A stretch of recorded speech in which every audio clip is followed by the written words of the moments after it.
बिस्मिल्लाहिर्रहमानिर्रहीम, अस्सलाम वालेकुम। आप देख रहे हैं स्पोर्ट्स फ्लिक्स और मैं हूं हमजा शफीक। तो जनाब, ओलंपिक्स पेरिस ओलंपिक 2024 में आज का दिन पाकिस्तान के लिए तारीख रकम करने का दिन भी हो सकता है। 32 साल के बाद एक जो वाहिद उम्मीद है गोल्ड मेडल लाने की पाकिस्तान, वो है जी अरशद नदीम, जेवलिन थ्रोअर है। 11:25 पर फाइनल मार्का आज खेला जाएगा पेरिस की सरजमीन पर, जहां पर अरशद नदीम पाकिस्तान को रिप्रेजेंट कर रहे हैं। उनके हरीफ हमेशा की तरह जो हमारे हरीफ हैं भारत, नीरज चोपड़ा उनके कंपेटिटर हैं। इन दो का तगड़ा मुकाबला है। इस टोटल मिलाकर 10 थ्रोअर हैं, लेकिन हमारा मुकाबला बराह रास्त भारत से है, जो कि अजलों से उनके साथ मुकाबला रहता है। 89 पॉइंट समथिंग मीटर की नीरज चोपड़ा ने थ्रो की थी, 86.59 मीटर की अरशद नदीम ने थ्रो की थी। जिस जो क्वालिफिकेशन क्राइटेरिया था 84 का था, उसको पार करके अब पूरे मुल्क की दुआएं हैं अरशद नदीम के साथ, साबिक क्रिकेटर्स की दुआएं हैं। उन्होंने भी बड़े पैगामात भेजे हैं और वज़ीर आज़म की जानिब से पैगाम भेजा गया अरशद नदीम को। अरशद नदीम से कहा गया है कि आपने हौसला रखना है, हिम्मत नहीं हारनी, जीत हमेशा आपकी चैंपियन की होगी और आप एक चैंपियन है। बहरहाल ये सारी सूरत पर बात करेंगे आज, खुसूसी तौर पर ओलंपिक्स जो उस पर हमने बात करनी है। राजा असद साहब जो कि गहरी नज़र रखे हुए हैं ओवरऑल इस ओलंपिक्स पे, और स्टार्ट से लेकर अब तक जो हिस्ट्री रही है, तारीख रही है ओलंपिक्स भी, वो जानने की कोशिश करेंगे कि आखिर पाकिस्तान क्या वजह हुई कि पाकिस्तान ओलंपिक्स में बहुत पीछे रह गया। सिर्फ 7 कंटेस्टेंट गए हैं, 7 एथलीट गए हैं। हम हमसाया मुल्क 127 खिलाड़ी उनके वहाँ पर मौजूद हैं, लेकिन पाकिस्तान के 7 खिलाड़ी वहाँ पर हैं, जिसमें से 6 पहले मरहले में बाहर हो गए। आज के शो में चौधरी मोहम्मद याकूब साहब, प्रेसिडेंट पाकिस्तान वॉलीबॉल फेडरेशन, वो भी हिस्सा बनेंगे। राजा साहब से आगाज़ करते हैं। Welcome to the show. अस्सलाम वालेकुम राजा साहब। बहुत शुक्रिया, और बड़ा अच्छा आपने इंट्रो दिया। और एक कौम की एक बड़ा अच्छा ये हुआ कि हम देखें, अगर हम लंदन ओलंपिक से शुरू करें, जब हमने पहली मरतबा शिरकत की, 4 के लिए हमने क्वालिफाई कर लिया था फॉर द फाइनल 4 हॉकी में, हमारे बड़े मार्के रहे हैं। और हम उस बुनियाद पर समझ रहे थे कि जैसे अरशद नदीम का आप जिक्र कर रहे हैं कि हम एक हमारा 200 लोगों का कंटिजेंट होगा जो वहाँ जाएगा। We are a great survivor. हमने कोई छोड़ा नहीं, हर इवेंट में हमने पार्टिसिपेट किया। मार्च 1980 के, तो अब इसमें वो भी आपको पता है कि वो जो सोवियत यूनियन की इंटरवेंशन थी अफगानिस्तान पे, ये हमारा मौक़िफ़ था, दुनिया का ममालिक का भी था। अब इसमें जो आप अरशद नदीम का जिक्र कर रहे हैं, देखें मियाँ चन्नू से वो इमर्ज की हैं, कोई सपोर्ट नहीं, कोई क्लब प्रैक्टिस नहीं, कोई सहूलत नहीं, और फिर बाद में Pakistan athletic federation, Olympic association ने उनका हाथ थाम लिया।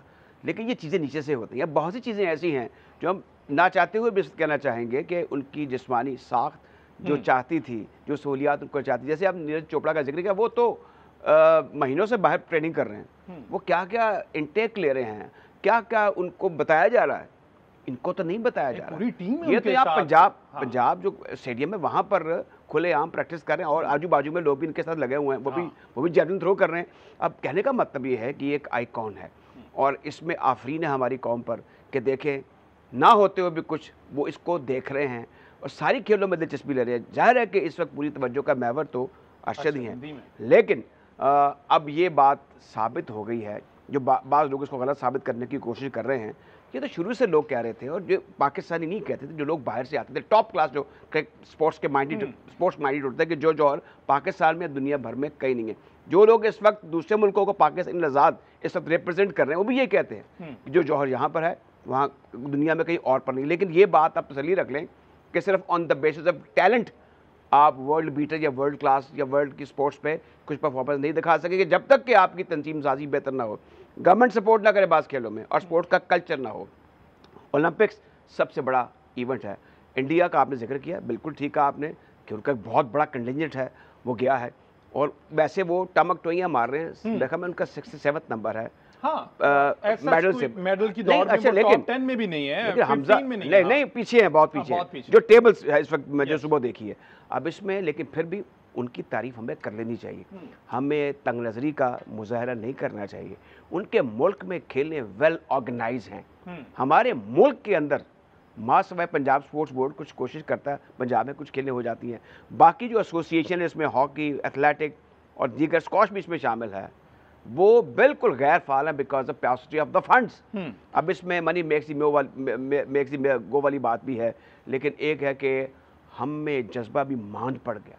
अच्छा। मैं समझता हूँ लिया में भी एक छोटा सा ओलंपिक्स होना चाहिए, गुजरात में ना, वहाँ पर लोकल स्पोर्ट्स होनी चाहिए। हम उससे दूर हो चुके हैं, और एक लस्ट है, एक खेल हमारी क्रिकेट है जिसमें बहुत पैसा है, लेकिन उसमें भी हम अब बॉटम पे 4 हैं, Yes. छठा 7वां नंबर, बिल्कुल ऐसे। इतनी ही टीमें हैं, उसमें हम फुनफुनाते फिरते हैं कि हम चौथे पे आ गए, 5वें पे आ गए, नॉट एट ऑल। तो अब इसमें ये एक सोच में तब्दीली आनी चाहिए। मेरे ख्याल में दूसरा सबसे बड़ा जुल्म हुआ है 2 बड़ी खेलों का, बल्कि तीसरी भी शामिल कर लें कि वहाँ पर प्रोलॉन्ग स्टे है फॉर द प्रेसिडेंट और द चेयरमैन। इसको 3 साल तक होना चाहिए। अगर जैसे अभी आपने चौधरी याकूब साहब का जिक्र किया, अगर उस तरह का कोई गौहर नायाब है, जैसे आपने बड़े फ़ख्र से बताया उनका, मैं समझता हूँ, मैं पाकिस्तानी होने के नाते ऐसे ऑफिशियल पे फ़ख्र कर सकता हूँ कि जो DIG पुलिस थे, लेकिन उन्होंने उस वक्त नज़्म व नसक संभाल लिया वॉलीबॉल फेडरेशन का और लड़कों को नौकरियाँ दी और क्या कुछ नहीं किया। तो हमें ऐसे सर्वेंट्स ऑफ द गेम की ज़रूरत है, ताकि इस वक्त हम पेरिस में हम भी फ़ख्र से सुनते, हम भी खुशियाँ मनाते, हम और प्रोग्राम करते, जैसे क्रिकेट वर्ल्ड कप में अब भी कर रहे हैं, तो इसमें और तेज़ी आ जाती। तो ये सारी ऐसी बातें हैं, लेकिन सल्यूट है फिर मैं कहूँगा अरशद नदीम को, जिन्होंने पाकिस्तान का नाम रोशन किया। लेकिन अभी एक और चीज़ है हमजा, यू वुड एग्री कि हमें ओवरजॉयड नहीं होना चाहिए इस बात पर।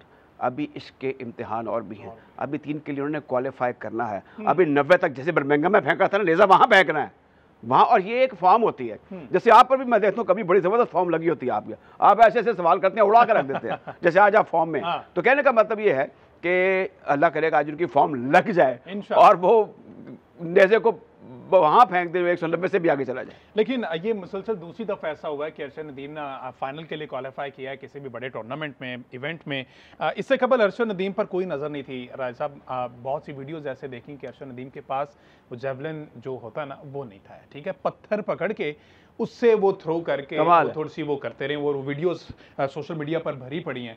लेकिन चलें, शुक्र है वज़ीर आज़म साहब की उन पर नज़र पड़ी। वज़ीर आज़म से उन्होंने रिक्वेस्ट की कि मुझे एक अच्छा जेवलिन ले दें, तो उन्होंने फौरी तौर पर, अब ये देखें, मिनिस्ट्री से, ये मुल्क का वज़ीर आज़म बड़ी मोहतबर शख्सियत है, वो उससे एक नौजवान मुताबिला करे कि मुझे आप एक नेज़ा ले दें, और इनके पास तो रेंज होनी चाहिए। बिल्कुल मुख्तलिफ रेंज होनी चाहिए, जैसे बैट्स होते हैं मुख्तलिफ वेट के, मुख्तलिफ ब्रांड्स के, प्लेयर्स के पास, प्रोफेशनल्स के पास, इनके पास। अच्छा, एक और मैं बात बताऊं, मुझे बड़ा गिला है उन सेठ लोगों से, जो बैंकर्स हैं, जो डिपार्टमेंट्स के हेड हैं, वो कम ज़रफ़ हो गए हैं, उन्होंने खेलों को डिसोन कर दिया। अब देख लें, मैं इंडिया की बार बार ये साथ ये भी कहूँगा कि मैं अपनी नौजवान नस्ल को डिमोरलाइज नहीं करना चाहता, मैं उनको ये बताना चाहता हूँ कि वो यार सुपीरियर नेशन, स्पोर्ट्स की बात कर लें, हवाले दे सकता हूँ। अब हमारे नेबर्स में तो वो बड़े बड़े बिजनेस टाइकून्स जो हैं, उनके आइकॉन्स जो हैं, उनके नाम लिए जाते हैं, उनको साथ बिठाया जाता है, और यहाँ पे दुत्कारा जाता रहा है कि बैंकों की टीमें बंद करें। ये क्या बकवास है? ये चीज़ें सारी गलत चीज़ें हैं जो हमारी खेल के साथ, जिसने खेल को बर्बाद किया। हम बिल्कुल ठीक जा रहे थे उस इमारत पर जिसका मैं आपको जिक्र कर चुका हूँ, जिसकी बुनियाद, जिसके ओरिजिनेटर ग्रेट्स हमीदी जैसे थे, बुंदा जैसे, आतिफ जैसे, नूर खान जैसे थे, उसको तबाह बर्बाद किया। ये एक स्कीम थी बाज़ लोगों की, ये उसमें कासा लिसाने अज़ली भी थे, जिन्हें आप खुशामदी कहते हैं। उन्होंने आकर स्पोर्ट्स की फेडरेशन पर कब्जे किए, और आज हम ये देख रहे हैं कि हमारा 7 बड़े गौहरे नायाब जो टैलेंटेड हैं होंगे भी, मैं नहीं कह रहा, मैं मुझे मेरे पास कोई ऐसी इन्फॉर्मेशन नहीं है, बड़े प्लेटफॉर्म में रिप्रेजेंट करें पाकिस्तान को, तो कुछ है उनमें टैलेंट, तो वहां तक पहुंचे। जी हाँ, और बिल्कुल ठीक है। हाँ, और ये माजी में रहा है, ये खासा रहा है पाकिस्तान का कि एथलीट को कभी भी उस तरह से रिस्पेक्ट नहीं दी गई। बहुत सी वो वीडियोस और तस्वीरें हमारे सामने आती हैं, एक बुजुर्ग हैं, वो रिक्शा चला रहे हैं, एथलीट हैं, इतने सारे मेडल्स उनके पास हैं डिफरेंट इवेंट्स के, लेकिन इसके बावजूद रिक्शा चलाने पर मजबूर हैं, कुछ साइकिल चला रहे हैं, कुछ इस तरह से, लेकिन उनको उस तरह की इज्जत नहीं मिली जो वो डिजर्व करते थे। एक ब्रेक लेते हैं जी, ऐसा ब्रेक लेते हैं, ब्रेक के बाद वापस आते हैं, डिस्कशन को कंटिन्यू करते हैं। स्टे विद अस।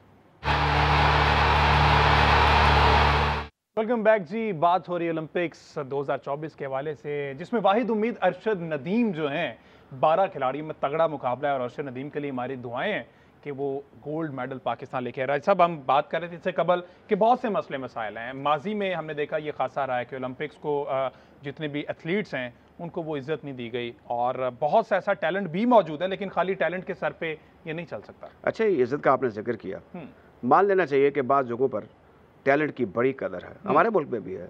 जैसे 1956 में पाकिस्तान, साहब जरा जो president Pakistan volleyball federation Chaudhry Mohammad Yakub साहब ने ज्वाइन कर लिया है। चौधरी साहब, बहुत शुक्रिया आपके वक्त का, आपने हमें वक्त दिया।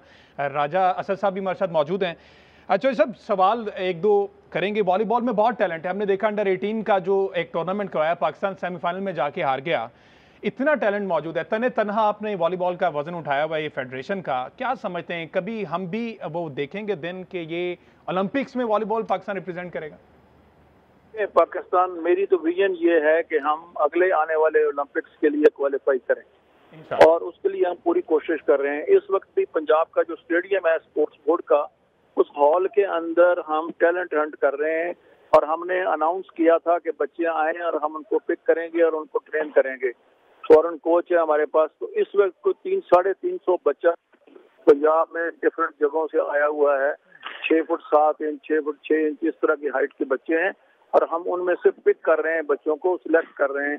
और ये वॉलीबॉल बहुत पॉपुलर है पंजाब में भी और केपी में खासतौर पर, पूरे पाकिस्तान में पॉपुलर है। तो अभी ये जो अंडर 18 की टीम है उसने बहुत अच्छा परफॉर्म किया है। उसने ब्रॉन्ज मेडल लिया है। जापान जो कि दुनिया की टॉप टीम्स में शामिल है, यानी टॉप 6 टीमों में शामिल है दुनिया की, उस जापान को 3-0 हराया और 3rd पोजीशन उन्होंने वहां पे ली है। 3rd पोजीशन का वो मैच था। हम फाइनल में जाते जाते रहे, हमने 3-2 हारा और बहुत ही माइनर मिस्टेक्स की वजह से फाइनल के लिए चाइना से लूज किया, अदरवाइज हम फाइनल खेल रहे होते। इन्होंने इससे पहले central Asian volleyball championship under 18 team में जीती और ये वो लड़के वो हैं जो जिनको हमने पिछले कोई 5-6 महीने में कैंप लगा के ट्रेन किया था। बात सिर्फ एफर्ट करने की है। अगर आप एफर्ट करेंगे तो कुछ भी मुमकिन है। उसके लिए रिसोर्सेज की जरूरत है, पैसे की जरूरत है।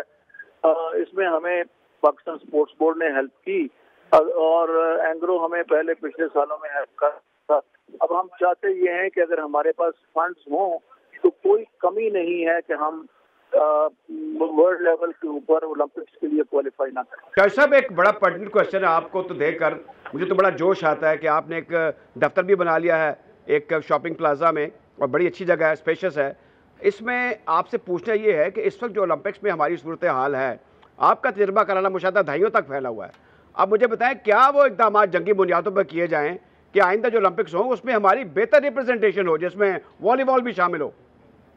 देखिए, बात यह है कि 40 स्पोर्ट्स को लेके इतने थोड़े फंड्स के साथ आप ओलंपिक्स में नहीं जा सकते। बात यह है कि पाकिस्तान स्पोर्ट्स बोर्ड को और सूबों को भी, अब तो स्पोर्ट्स है वो डेवलप हो गया, तो सूबों को पहले काम करना है कि वो यूथ को डेवलप करें। जब यूथ वो सूबे डेवलप नहीं करेंगे तो सेंटर वाले किसी नेशनल टीम की ओल्ड एज ग्रुप के बच्चों को लेकर उसको डेवलप नहीं कर सकते। उसके लिए जरूरी है कि सूबे बच्चों को डेवलप करें, अंडर 16, अंडर 18, और उसके बाद वहां पे जाके लेवल की नेशनल टीम डेवलप हो। इसके लिए 4-5 साल का मजबूत प्रोग्राम चाहिए जिसके अंदर मिलके ये काम करें और वहां से डेवलप होके आए ऊपर। और तो 8 स्पोर्ट्स को ले लें, कुछ इंडिविजुअल स्पोर्ट्स को ले जाएं और कुछ जो है वो ले लें जो टीम स्पोर्ट्स हैं। वरना ये थोड़ा सा पैसा जब स्प्लिट करते हैं तो उससे किसी का भी कुछ नहीं बनता। सही। अब एक सर, ये हमजा हमारे नौजवान एंकर हैं, इनको बड़ा चुलबुला सा सवाल एक ये करना चाह रहे हैं और वो ये जरा पूछिए क्या पूछ जाए। नहीं, वो सवाल ये था, फंड्स ही की बात हो रही थी। तो चौधरी साहब, जिस तरह से आपने कहा कि फंड्स बड़े काम है, तो मैं अपने इल्म में इजाफे के लिए चाह रहा था कि इस तरह के इवेंट्स में कंटिजेंट जो जाता है, एक पूरा दस्ता जाता है, उसमें एक्स्ट्रा लोग कौन कौन से जा सकते हैं? हमने देखा कि खिलाड़ियों से कम तो कुछ मिनिस्टर्स के फैमिली मेंबर्स थे, तो ये क्या क्राइटेरिया होता है? नहीं, वो अगर कोई ले जाता है तो गलत, अगर लेके जाता है तो अलग बात है। कुछ तो रिक्वायरमेंट होती है जो एक की प्रोफेशनल रिक्वायरमेंट है। अब ये भी पाकिस्तान में एक प्रोपेगेंडा है कि वो जो है राइड के लिए जाते होंगे कुछ लोग, लेकिन मसलन पाकिस्तान की टीम के साथ 18 लोगों का था, यानी 12 की टीम थी और बाकी 6 लोग। लेकिन जो ईरान की टीम थी उसके साथ 24 लोगों का दस्ता था। वो इसलिए कि वहाँ वीडियो एनालिस्ट चाहिए, उनको मीडिया का बंदा भी चाहिए, भी चाहिए, फलाना भी चाहिए, तो वो वहाँ पे बहुत सारे लोगों की जरूरत हो। अगर तो ठीक है जी, बहुत शुक्रिया। चौधरी मोहम्मद याकूब साहब, प्रेसिडेंट पाकिस्तान वॉलीबॉल फेडरेशन, हमारे साथ मौजूद थे। अच्छा, यही कहा है कि अच्छा, एक राना सरावला साहब के बारे में जो बात हो रही है ना, ये कोई फेवर नहीं कर रहा। बात ये है कि ये जो स्पोर्ट्स है ना, ये बड़ी सोशेबल्स होती हैं और इसमें जो मुतल्लिका फेडरेशन है या ओलंपिक एसोसिएशन है उसके पास स्वाबदीद होती है कि वो मिनिस्टर फॉर स्पोर्ट्स, अगर राना सनाउल्लाह साहब के पास कोई ऐसा पोर्टफोलियो है नौजवानों का या स्पोर्ट्स के हवाले से, तो वो जा सकते हैं। बिल्कुल ठीक है जी। मेरा ख्याल टाइम बहुत कम है जी। अरशद नदीम को हमारी तरफ से बेस्ट ऑफ लक। इंशाल्लाह अरशद नदीम जब आज रात गोल्ड मेडल जीत जाएंगे तो कल राजा साहब आपके साथ दोबारा से हम शो करेंगे और उनकी तारीफों के पुल बांधेंगे। ना भी करें, अभी भी पुल बांध रहे हैं, उनके अभी भी उनके बल्ले बल्ले के साथ है। बिल्कुल जी, आज के शो से जी इतना ही।